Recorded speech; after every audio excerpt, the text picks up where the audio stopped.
Welcome to the fourth episode in the Coppers and Brass series on Irish traditional music. I'm delighted to have Leo Rickard with us today to talk about the impact of travellers and travellers' uilleann piping in particular. And we're going to be coming back to you shortly, Leo. Tommy, thank you. We're also going to be going down to the Cobblestones later on to have a look at some of the musicians who gathered there to help us celebrate this series. But in the meantime, we're going to have a short overview of pipers and Irish traditional music. The conditions under which Irish traveller uilleann pipers played live music has shaped a definitive traveller style which can be traced back to John Cash, travelling piper from Wexford. Cash travelled extensively around Ireland, playing music at open-air events in the mid-19th century. The music had to compete with the noise, distractions and constant movement of people at football matches and horse fairs. If they were to succeed in attracting the attention of passers-by long enough to elicit a financial contribution, the music had to be loud, exciting and performed with virtuosity. The Doran brothers, Johnny and Felix, certainly mastered this craft. Johnny Doran's musical legacy is far-reaching. My image is of Johnny playing these same bunch of tunes, whatever they were, whether it was 20 or 200, kind of doesn't matter. But he's playing these over and over and over since he was a kid. And I just feel that, okay, he was in the same thing here. How can I change this to make it a bit more interesting for myself? And I think that's where the travelling style came. Well, certainly Johnny's travelling style, I feel, came from just always trying to push the boundaries on any particular tune. And at the same time, it's very definitely that tune. It's not jazz. He's not gone off improvising over a chord structure. He's got a very strong melodic structure that he's sticking really closely to, but he's making the best he can of it. Johnny would have played that.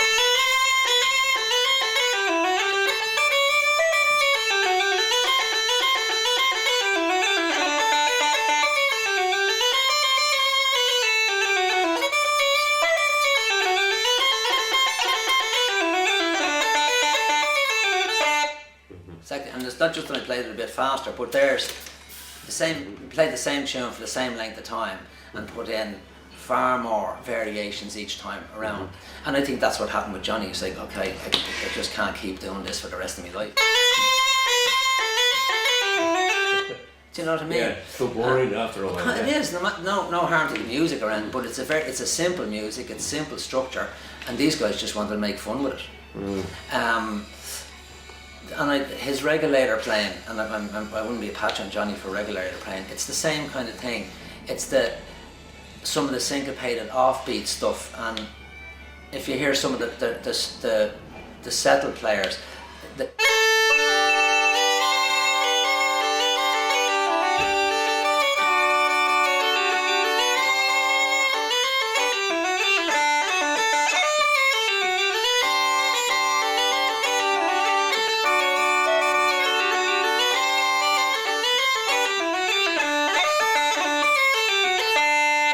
you've got Johnny.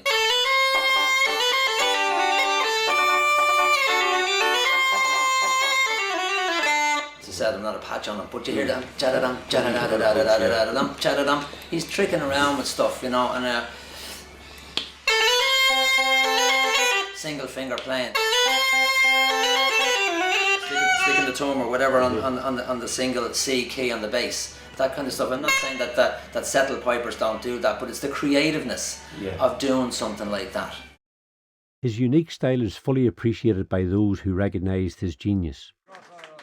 Musicians like Finbar Fury and Paddy Keenan looked to Johnny Doran for their inspiration, and they in turn became role models for aspiring young pipers since the early 1960s. Their music, by their own admission, is shaped and styled on Doran's techniques. I remember going out to Johnny Doran's grave in Wicklow Town and Felix Doran. I remember Paddy Keenan playing out there at the grave, and there was a kind of a serenity and a kind of a huge respectfulness that I hadn't seen before. I hadn't seen it even with settled people who play Irish music. I hadn't seen this. You know? Johnny Keenan's funeral mass on Wednesday the 29th of March 2000 in Longford was a setting for a musical tribute to Keenan by Ireland's leading musicians. But it was the music of Johnny's brothers, Paddy and Thomas, that made a lasting impression on everybody present, including Martin Nolan. The boys started playing.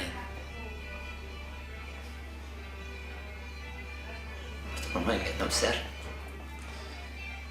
Understood. But you could hear the place. It was the slow air on the pipes, and Paddy Lacken was standing beside me, and he said, "My Jesus, listen to that." It just, whatever it wasn't like anybody else would have played. The boys went.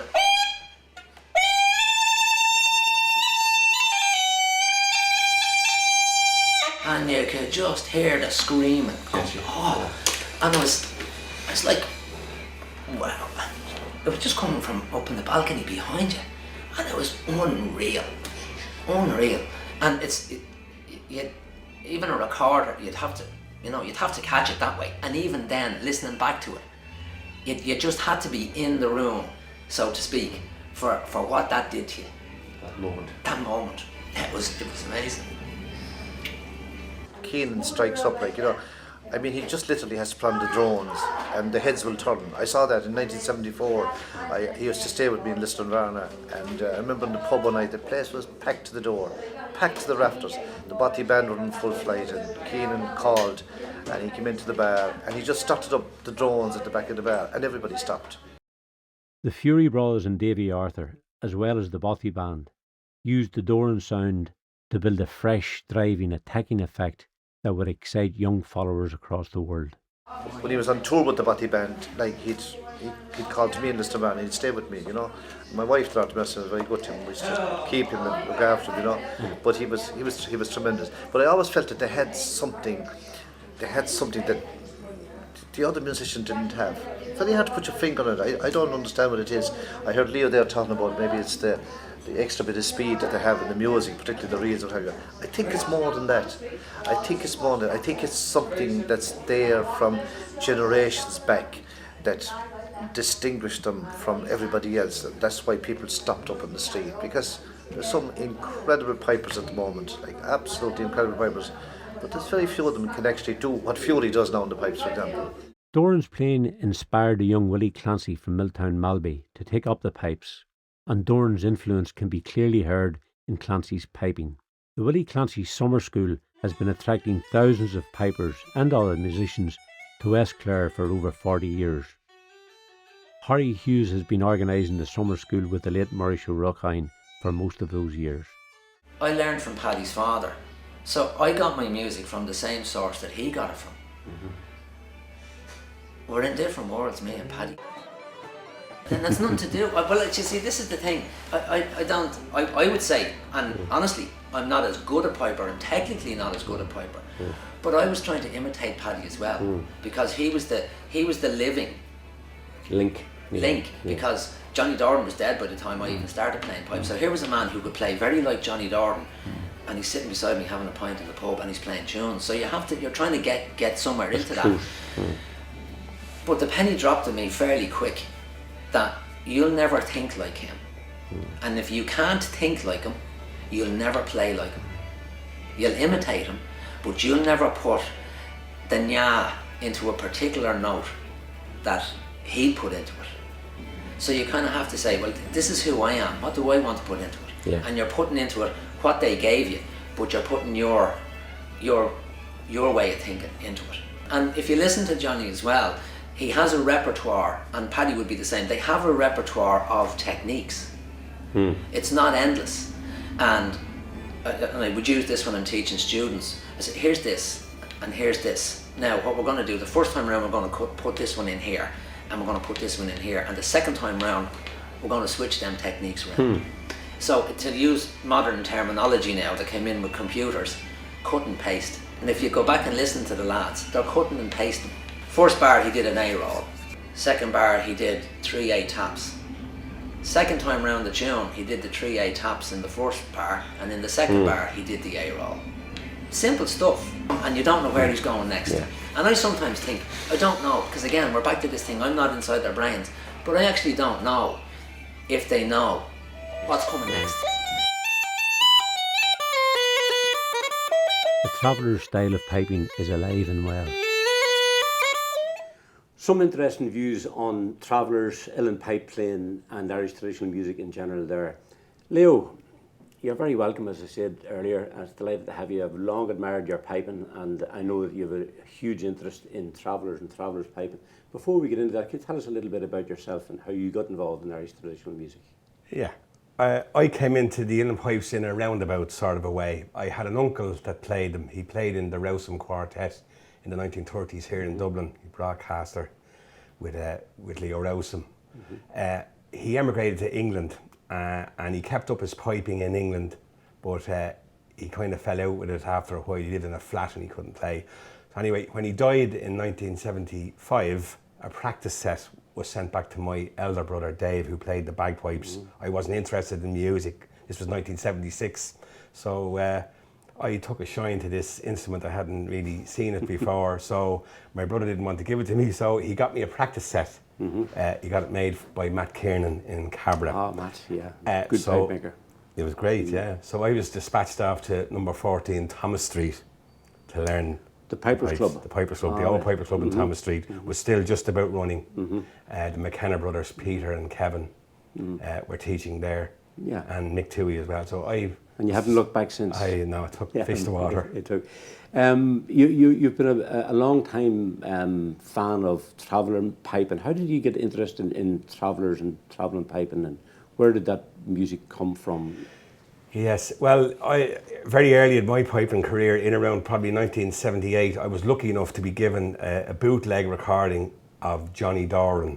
All right. These recordings, Johnny's recordings, were not available commercially. This was before the commercials. This is before even the cassette version came out by the Irish Folklore Commission.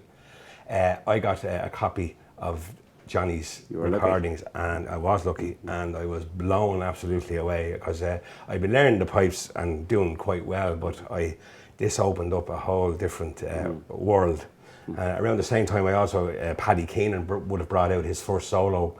75, I think it was. Yeah, it would have been after that when I heard it. But so Paddy was very much in the loop at that time as well. So that's really what drew me in. Johnny Doran first, and then I got to know Paddy, and then it was great to have access to him. And that's a great legacy that goes right back to John Cash. Yeah. Oh, indeed. Yeah. Well, I mean, Cash the Piper. Yeah. It goes back to the Doran family. Like the Dorans and the Cashes are related. Like Johnny's great uncle would have been James Cash. Correct. James Cash was a very famous and commercially successful music hall piper at the turn of the last century.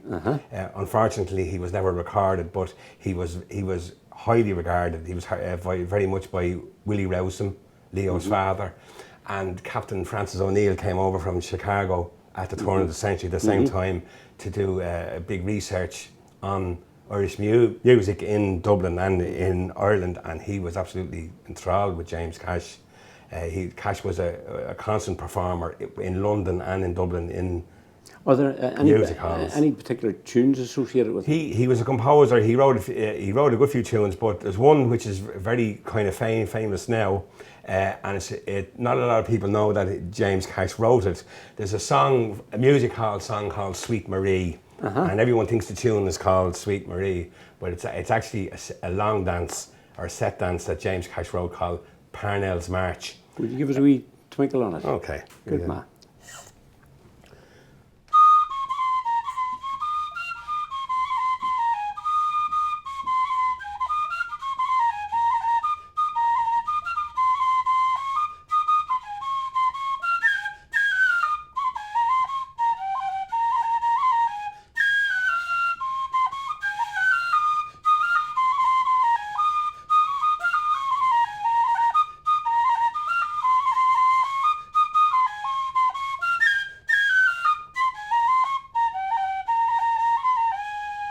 Leo, that was fantastic, and I didn't realise that tune had been written by Cash the Younger, and of course very well played by yourself, as always. Thank you. We're going to take a wee break now. We're going to skip across the Liffey to the Cobblestones, and this week we're going to have a performance by Gay McKeon playing a tune very closely associated with Irish travellers, and with Johnny Doran in particular.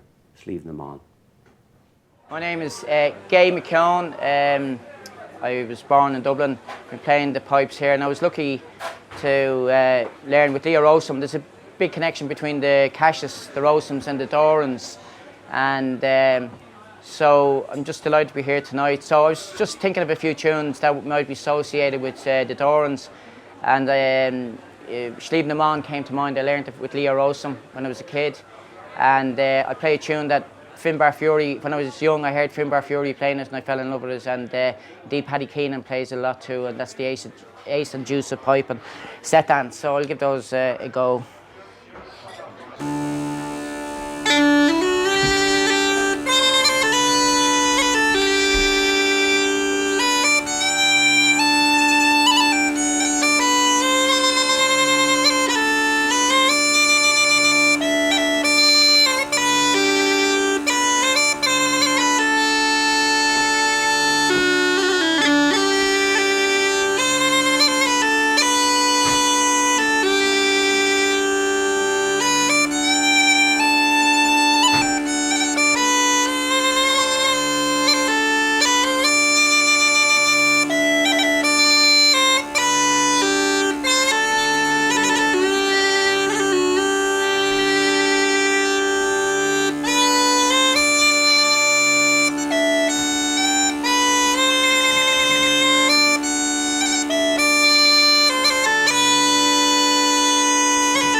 And that was a great performance by Gay McKeon on the Uileann pipes.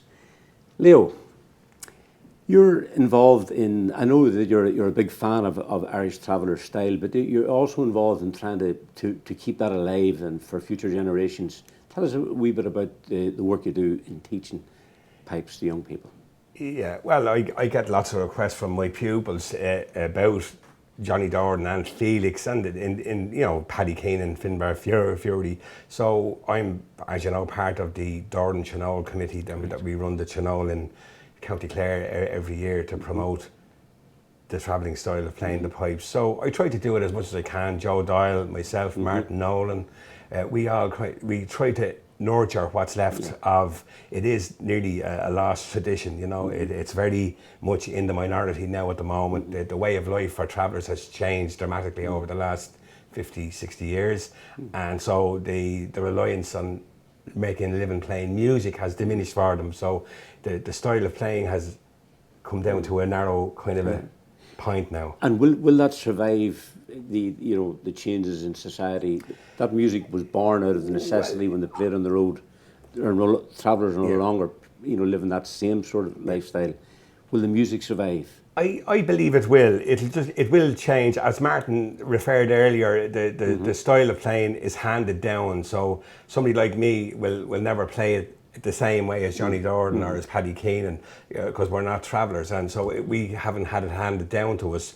But the great opportunity we have is that there's so much media now that we can record all this music and save it, you know. And that's the difference. Where years ago there was no recordings, there are now. So it's been preserved now from acetate to tape to CD to MP3 files and all that. So technology is helping. Technology is definitely a great help here. Yeah. And are you optimistic about the future of piping? Yes, very much so. Sure, the Uileann are doing fantastic work. I mean, they are. There's more pipers in the world now than there ever was, and the demand for pipes. I mean, you know, with the program they're running to make pipes in Clonshaugh. They're doing fantastic work. So between everybody, piping is in a much better position now, I think, than it ever was. I think it is too, and it is, and you're right, in the Uileann have a large part to play in that. But individuals like yourself and Joe and Blackie, people not from the traveller community, I think we're indebted to you for the care and attention that you've given to that legacy. And I want to thank you for coming up today to the studio to talk and help us understand it a bit more. Really appreciate it. Thank you, Tommy. Thank you. Very welcome. Thank you. Now, that was a very informative chat with Leo on Irish Travellers and the impact that their music is having on people like him and others. That brings us to the end of this programme. Next week, very logically now, we're going to go to the Uileann and we're going to examine the role that organisation has been making for many years on the development of Uileann pipe playing, not just for people in Ireland but worldwide. We'll be joined by Gay McKeon, the Chief Executive of the Uileann, and we'll also be going across to the Cobblestones again for a tune. And I think our guest performance next week will be Vinton Valley from Armagh. So an awful lot of really good stuff coming up next week. So looking forward to seeing you. Take care and God bless. Bye.